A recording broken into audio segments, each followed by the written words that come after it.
Hi, and welcome to the inaugural episode of the Clay Perspectives.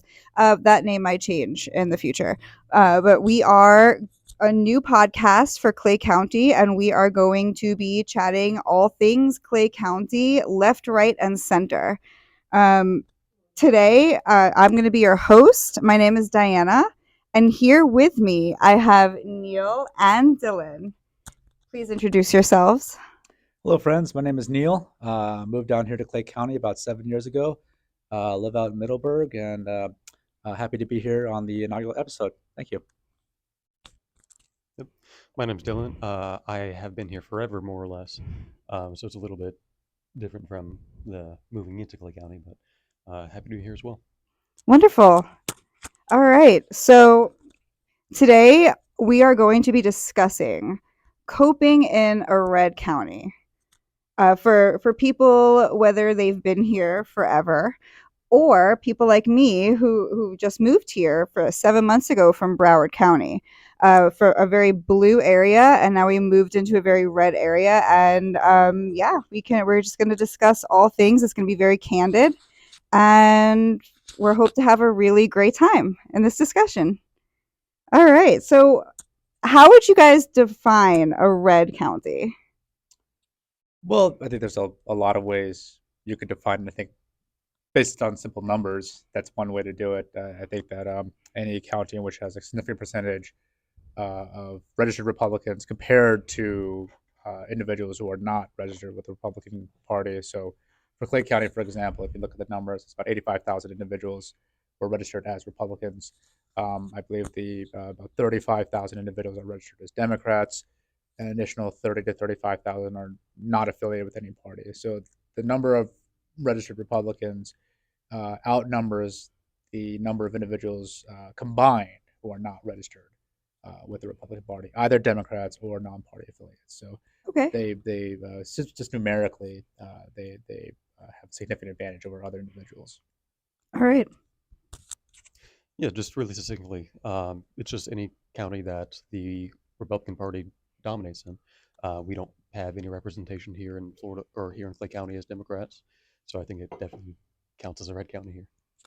All right. Perfect. Thank you so much. Um, so so we're going to talk about culture shock a little bit. I can start with that, honestly, because it was a culture shock coming into a very red county for me. um, I felt very small, and I felt like I was kind of going to be looked at a certain way. I felt like maybe I can't wear like the clothes that I was wearing in my heavily blue county. And I did. Originally I did it because I would wear my crop tops and my short shorts and my flip flops, and I'd walk around, and I kind of did feel like I got a little stared at, not in a good way.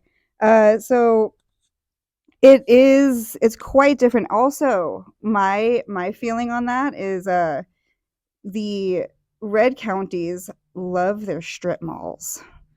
Y'all love the strip malls here.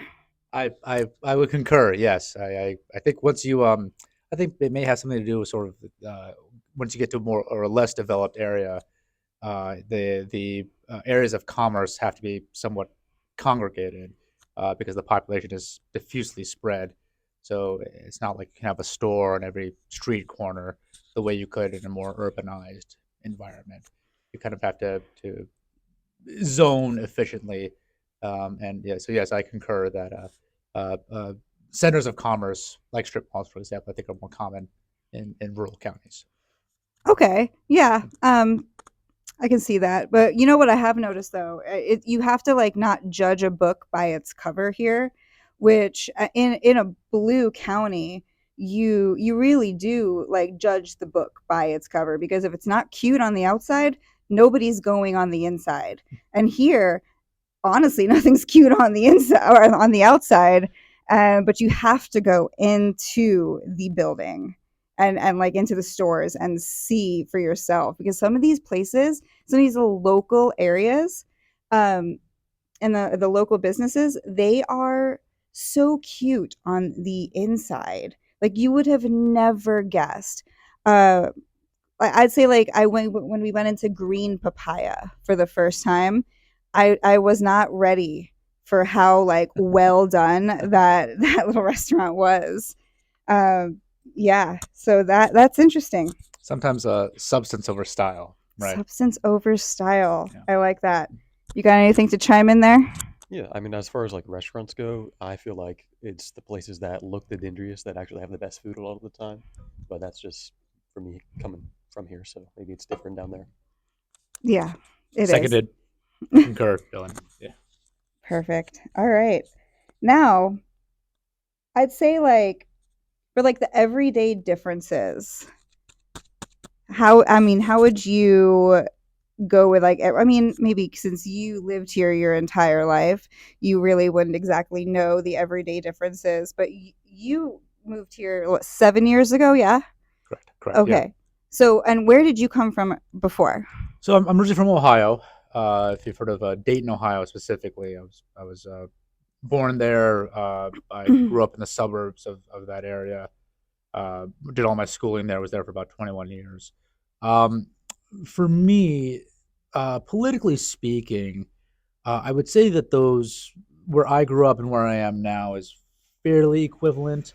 It was a suburban environment where I grew up in, and I'm now in a suburban environment now. So it wasn't a overly politically environment to begin with. I don't even remember even growing up. A lot of people just didn't have lawn signs and bumper stickers, and it just wasn't really a issue.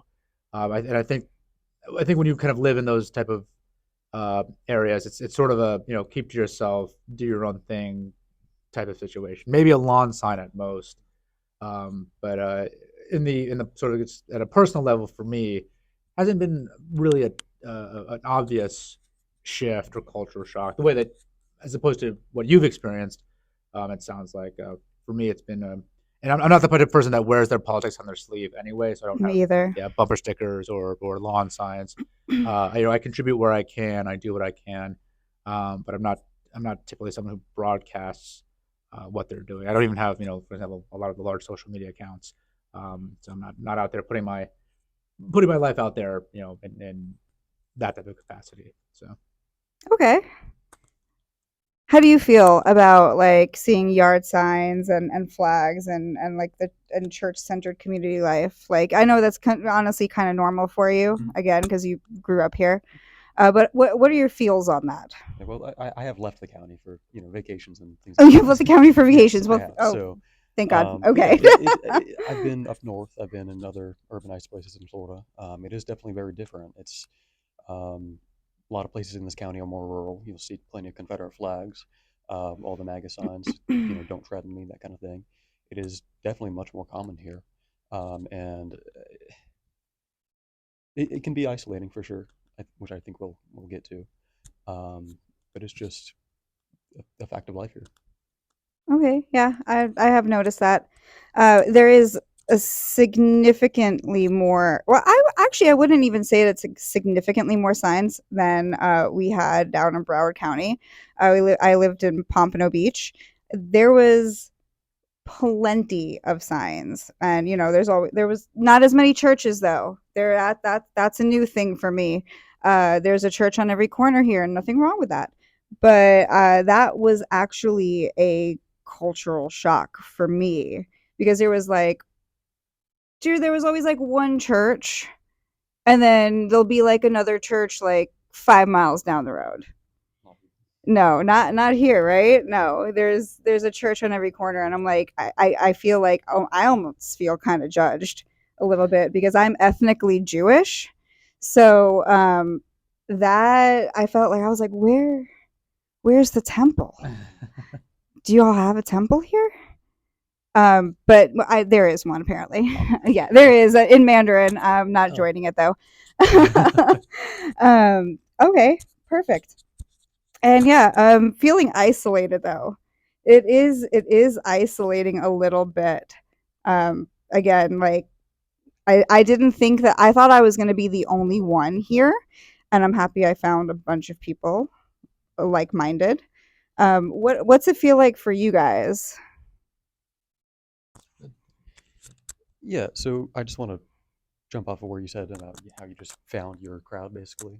So you know now that you're not alone, and I think that that's really important. It doesn't necessarily have to be, capital P political. You don't have to come to the Democratic Party offices necessarily, but find your tribe, join a club, volunteer, do something, and you can find people that even if you have some disagreements with them, you share your values. You want to do good things in this world. So I think that's important to do. Okay. Well, what about when you were younger here? Like if you were you always leaning left even when you were younger? So my family is very MAGA. They're all Southern Baptists, Confederate flag waving at times. I would say I kind of started. I'm 22, so 2016 was really the first election that I got plugged into when I was like 12. So I was just watching the news with my granddad, watching Fox News, and so originally I was kind of leaning more libertarian. I was never like right wing per se, but I at the time believed in small government. I liked Rand Paul at the time. I watched John Stossel with my granddad, but what the core of it was, I think people should be able to live freely and do what they want to do. That's where I came from. So that's why, or what kind of started my shift to the left, I'll say. Okay, cool. And for you? Yeah, I concur with Dylan. I mean, I have friends who are Republicans. I have friends who voted for Donald Trump. For me, it's okay. I mean, do I think their choices are somewhat misguided? Yes, I do, but they're not bad people. Right. Certainly, I mean, they're friendly. They're friendly to me, and certainly especially back in Ohio, these are people I've known for years. So it certainly is there an element within the Republican voter base of antagonism. There is, and I just try to avoid that in my general life. I'm not out there looking to start political conversations with people. I'm not going to Right. I'm not going to challenge someone who has a Trump bumper sticker. That's you pick your battles, right? So yeah, but and even and if you look at sort of the political makeup of the country, and this is something I think maybe we could talk about more in depth, as far as the political tools that we're using do not lead to a equal representation of the body politic. So if you look at opinion polls, for example, or if you look at how people think, it's not reflected in the sitting politicians. The electorate and Right. the sitting politicians think very differently and act very differently. So when you're sort of just amongst the regular citizenry, I treat others as I would be treated, get along well with people, Mhm. treat them with respect and kindness, and then yeah, it's for me it's never really been an issue as far as interacting with Republicans, interacting even with Donald Trump supporters, being a part of their lives, they're being a part of my lives. So Okay. Oh, that's nice. Yeah, I haven't had too many like run-ins myself up here. Um, Sometimes they could be aggressive though. Like if there are certain ones that are aggressive about it. We do try to just ignore them. I guess you can't fix stupid. so there's two ways to fight a fire, right? You fight fire with fire, or you could fight it with water. And so you pick your battle. You kind of pick your weapon of choice. And for me, in general, I find certainly in terms of interpersonal interactions, fire with water is I think the better method. Yeah, Fire with water. right. So you if So they're no spice.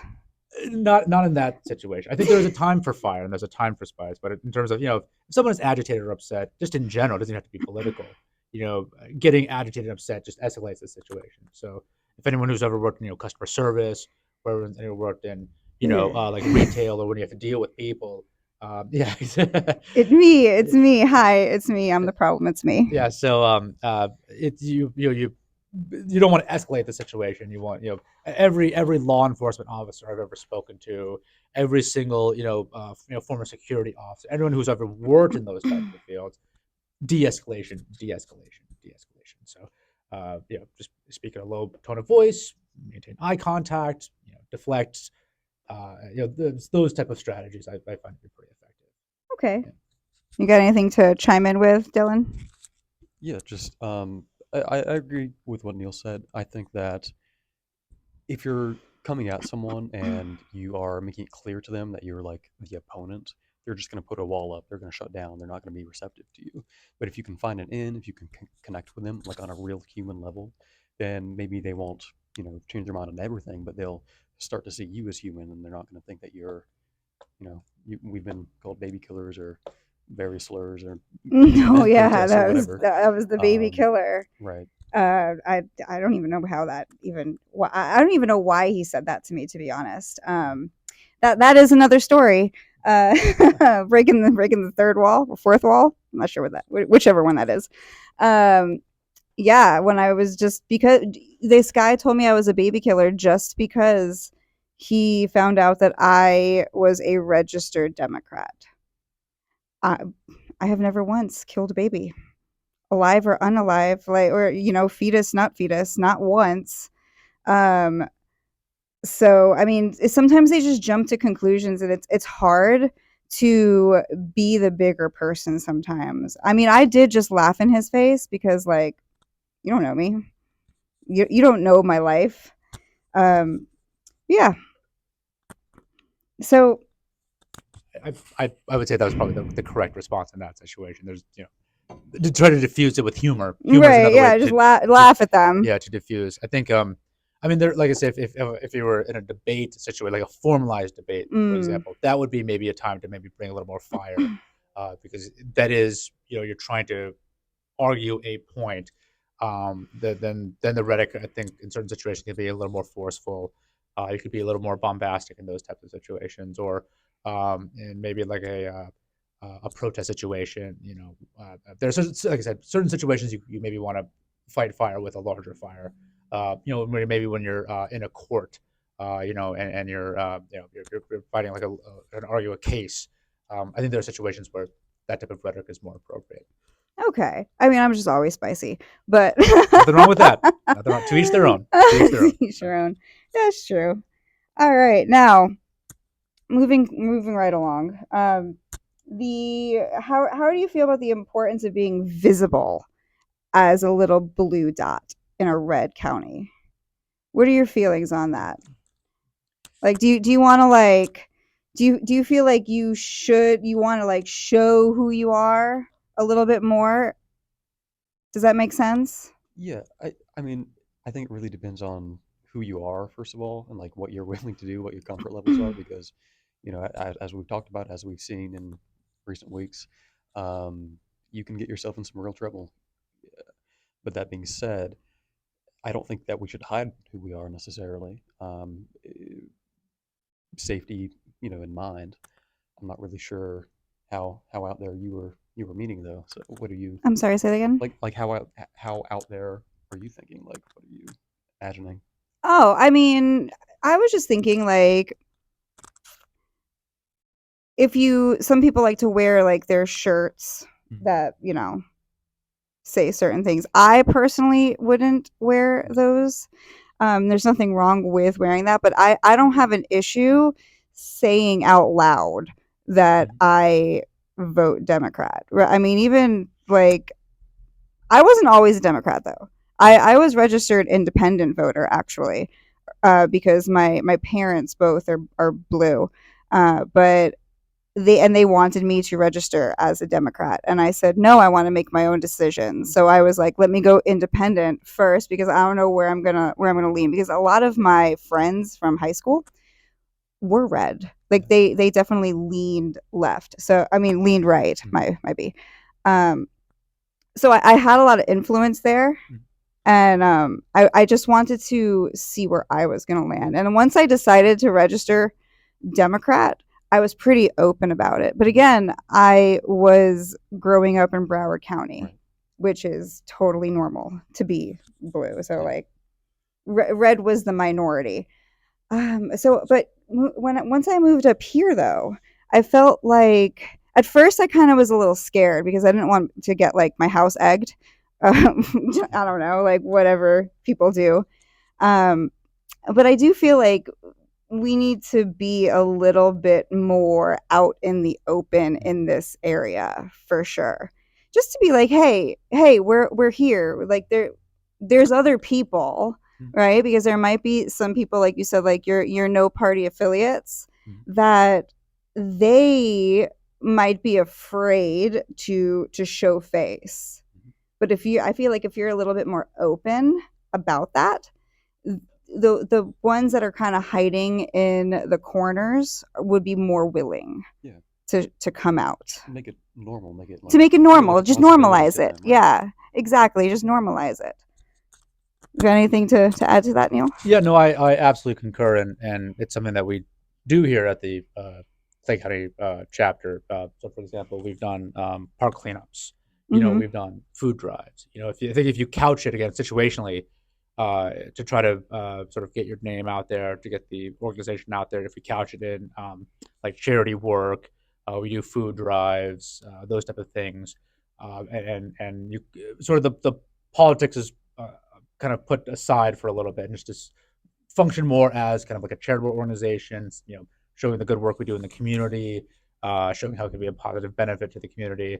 I think they can sort of allow an in for other people outside the organization to, they come in, they can ask us questions, Mm-hmm. get a sense of what we're about, and then the politics can follow after that.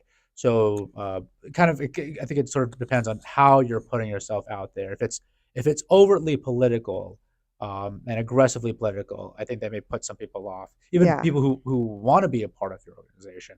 But if you go out there as more of a humanitarian, charitable causes, Mm-hmm. start with that first, and then politics later. I think you'll find a much more receptive audience, and I think it's just good. I think I'm just in general being a good citizen, but also it's thinking sort of strategically. I think that's the better way to do it.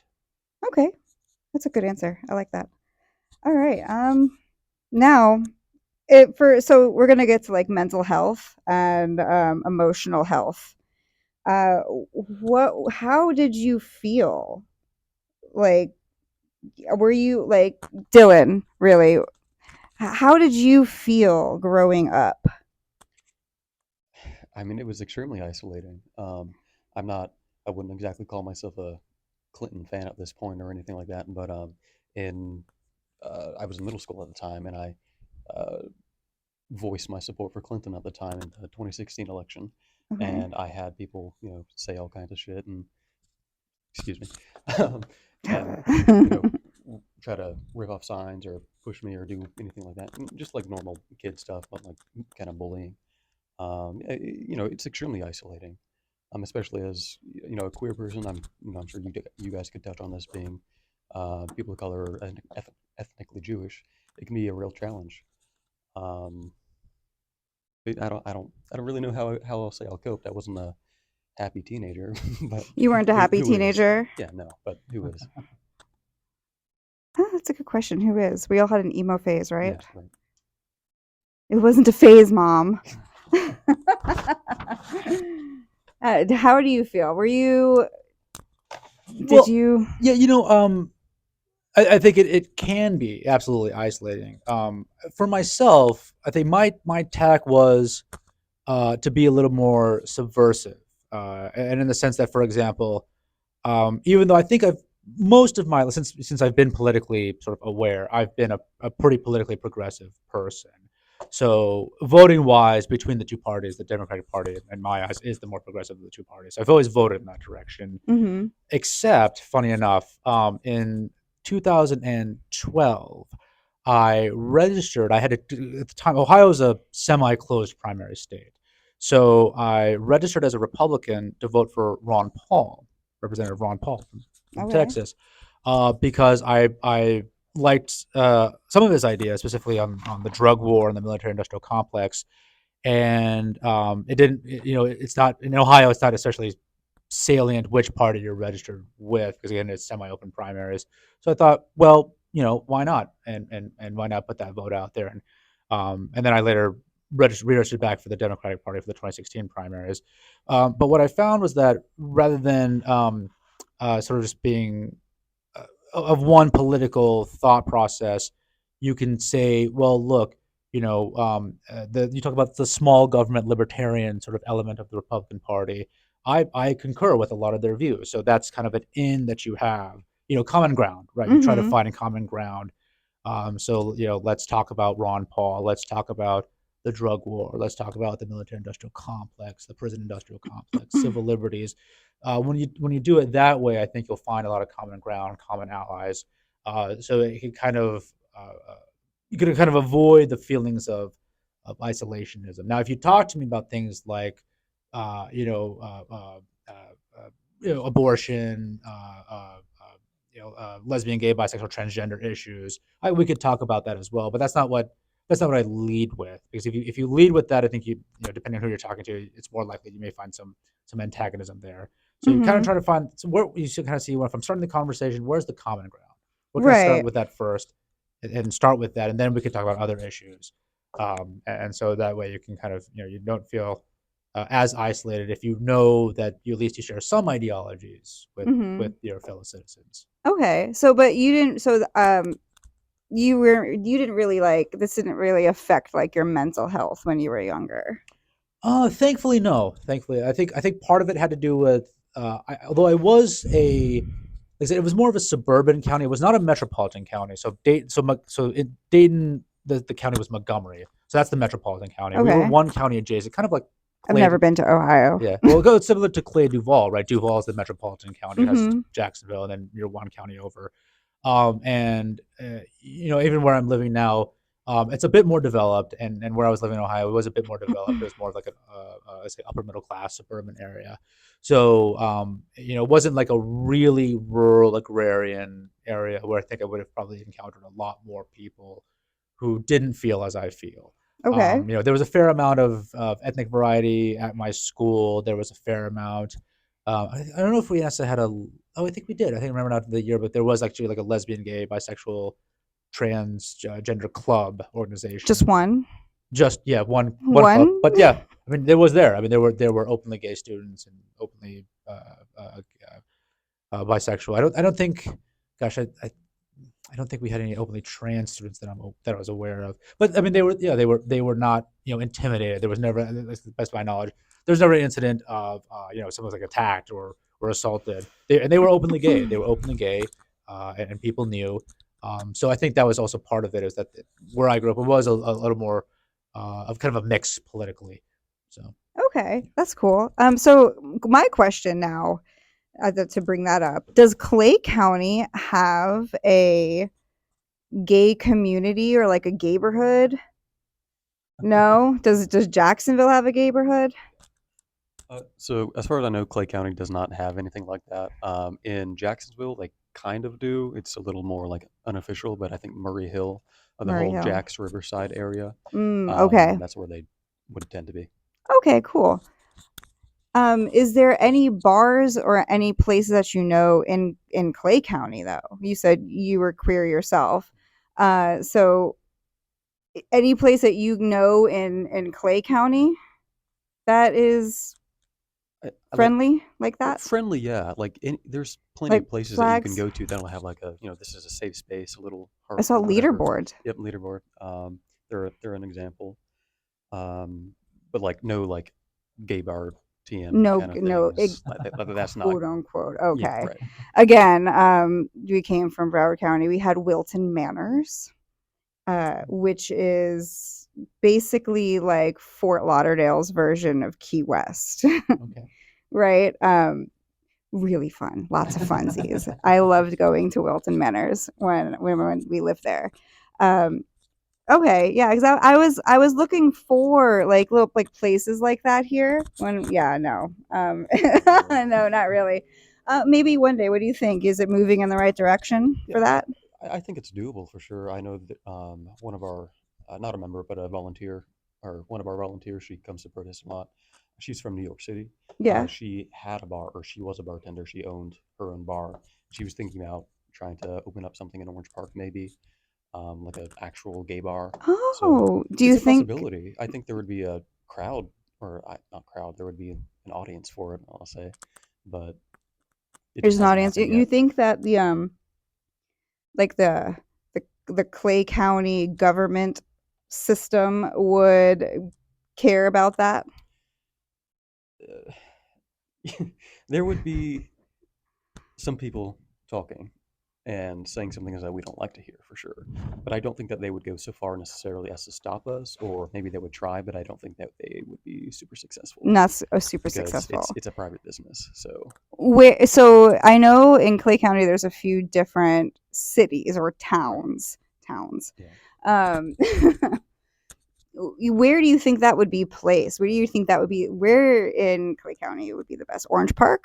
I feel like that would be most likely. I don't know if you have other opinions, but Orange Park tends to be the most uh, urban part of the county, I would say.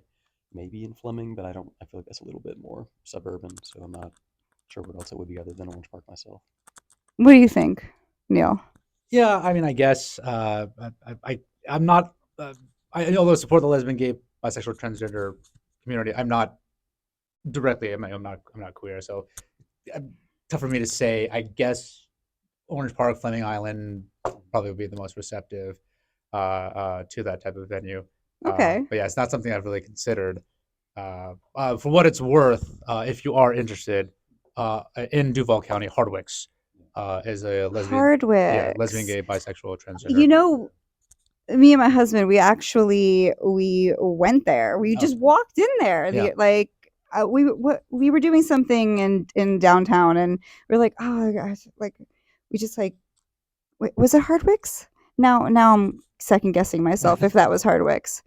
Yeah, it's It's downtown. it's the one. It's like on the it's like by the overpass. Yeah, yeah. Okay, Yeah, yeah. correct. All right, cool. Yeah, it was real cute in there. So for demographic shifts, how do you see the red areas changing recently? Do you think there has been is there like a shift in Clay County since like a couple of years ago even? Clay County, Florida? Um, it's a good question. I think we're seeing from the news articles that I've been reading and the data that I've been seeing, there's been a couple of shifts. So first, we have seen a increasing in localization, at least so I believe for Florida. I know that there was a contingent of Americans during the COVID-19 pandemic who moved into Florida specifically because they preferred the policies that Governor DeSantis was approving at the time, as far as the public health initiatives and how they were managing COVID-19. Mm-hmm. So I do think you did see an influx of, and I think we've seen that in terms of the number of registered Republicans in the state of Florida. There's been a fairly significant swell over the entire state in the number of registered Republicans. It didn't used to be that way. I mean, it used to be the number of registered Republicans to registered Democrats ratio was fairly equilibrium or fairly equivalent. But we now have seen an increase in the number of registered Republicans, and they now hold a numerical advantage over registered Democrats in the state. Okay. So that's just for this that's sort of Florida politics. Nationally, what we've been seeing, and this is over the course of several decades, is that there has been historically there was a decrease in the number of registered Republicans. And Dylan, maybe you want to chime in here as far as more recent trends. I haven't really seen it. Have we seen a reversal in that in terms of the Donald Trump presidency or since Donald Trump being politically active? I mean, I don't think we've seen a reversal in the rightward shift of Florida. Um, What about Clay County, Clay County, I know, Florida? I don't believe so. I'm not. I don't have that in front of me for Clay County Well, no, specifically, like but you're just per like your personal experience. You seen it like a demographic shift because of gentrification in yeah. downtown? Well, oh, that for sure, absolutely. Like this county looks radically different from whenever I was a kid. Even it's definitely changing. We're growing very fast. We're one of the fastest growing counties in the state, I believe. Really? Yeah. Oh, You see I all didn't this know that. construction going on. That's why. Maybe that was us. Yeah, We were yeah. part Thank of you for that. that. Appreciate it. Um, Now, as far as how that's going to impact us politically, maybe we get more suburban educated people in the county that might shift things a little blue. But I really don't think that we should be counting on that. We It's a thing that was said a lot in the Obama years that demographics is destiny. And then every one of those groups that Democrats thought that we could count on has shifted to the right, and I think that that's for all kinds of reasons. I think And Democrats were a little complacent, yes, absolutely, and they just assumed, comfortable. absolutely, they refused to be self-critical. They just acted like, you know, you're in this group, so how dare you not vote for me, or Right. that kind of attitude. I don't know how to put it more succinctly, but um, I know that we do well as far as our party goes. We turn out, like, we have very high turnout, but I just want to be wary about just counting on waiting and seeing how things change and expecting that it'll fix itself. Okay, but it's from the time, like, since a few years ago, the demographic shift in Clay County, Florida, Mm. like, it definitely has. I've maybe shifted again. I'm new, Mm. so I can only base it on what I've seen in the last 7 months being here. Um, but you said it's grown significantly, Mhm. and Jacksonville, I believe, is pretty purple at Yeah. least, if not more blue than it is Mhm. red. So, do you think that they're moving into Clay County? Yeah, I mean, there's so many Are they getting pushed changes. out? Well, that could be one thing because, housing costs, they have to move into cheaper areas. But yeah, Jacksonville it has historically been red for the longest time. But recently, we've seen with Mayor Donna Deegan being elected, she's one of the first Democrats elected in a while, I believe, in Jacksonville. Oh, We were okay, one of the and female last, too. yeah, we were one of the last major cities that still was Republican dominated in the country, I believe, or Jacksonville. So that is a change, and we are seeing those effects. Now, whether or not that's going to spill over into Clay, that's we'll see. Is there gentrification in Clay?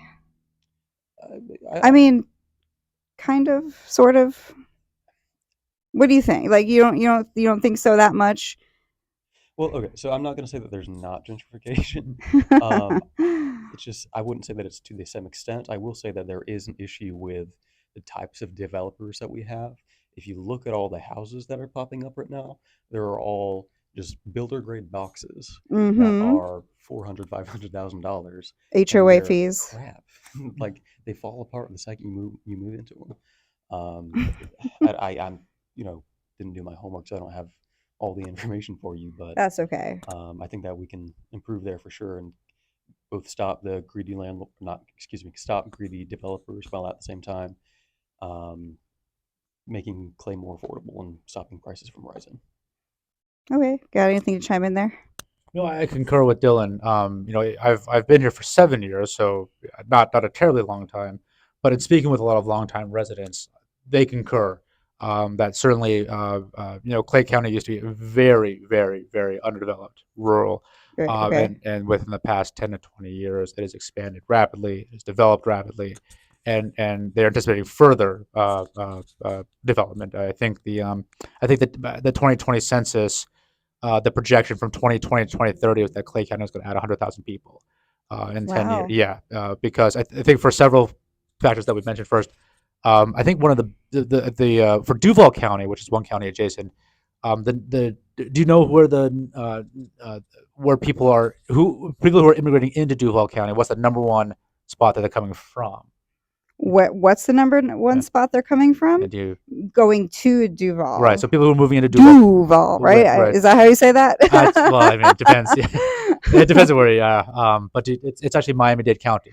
Miami-Dade. Right. So there's a significant internal migration. Is it Yeah. really? Probably cost of living. That's one of the Well, biggest ones.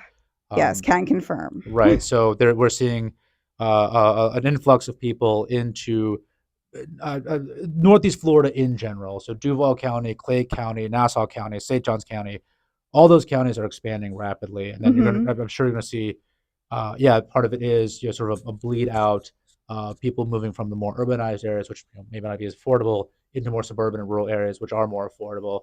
So I think we're going to see a subsequent demographic shift with that. Now, into what direction?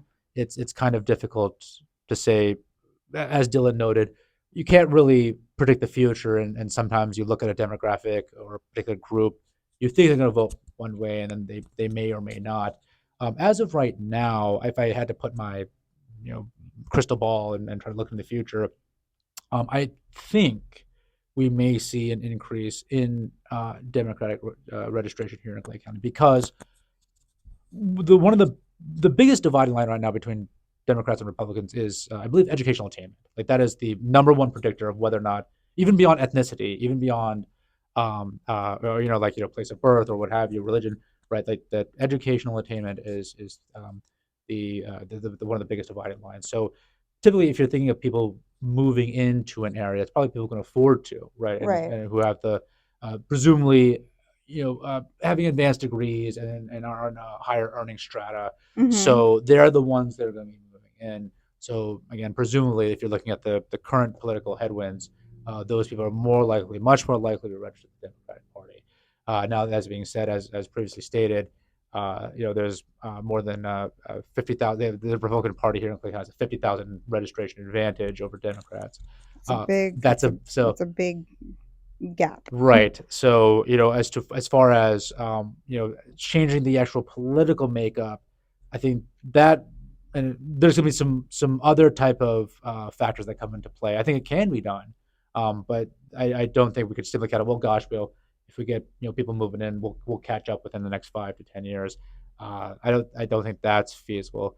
But there's some other political tools we could talk about that we could employ. I think that could increase Democratic registration here in Clay County. Oh, beautiful. All right. Well, we are just about at time. So we're gonna wrap things up. This was a great inaugural episode, I think. What do you guys think? I concur. What are your feels on this? Feels good. Feels good? Wonderful. How'd I do? Fantastic. Fantastic. Looking good, feeling good. All right. So as a closing, we just want to reassure like other people who might be a little afraid of coming out and joining like a group of like-minded people. So yeah, if you're gonna see this, you're gonna like, subscribe, and share and repost and comment, rage comment, do whatever you got to do. We're gonna have a YouTube channel, and we're gonna be posting on all of the socials eventually. And yes, we really hope to get some fresh faces in. And I thank you guys for joining. Thank you for having us. Of course. All right. Have a great night. Thank you.